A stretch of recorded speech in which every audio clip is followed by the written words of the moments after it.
চেও কৰিব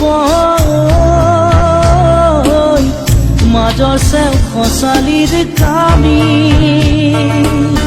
চাৰিজন মানুহে কান্ধত তুলি নিব চাৰিজন মানুহে কান্ধত তুলি নিব নৈৰ ঘাটলে বুলি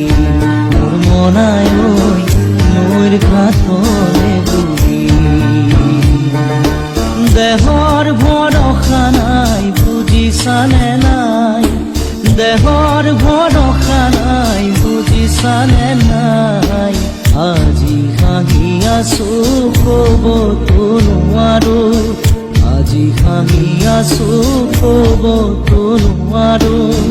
কালি বাকী আছে কপালত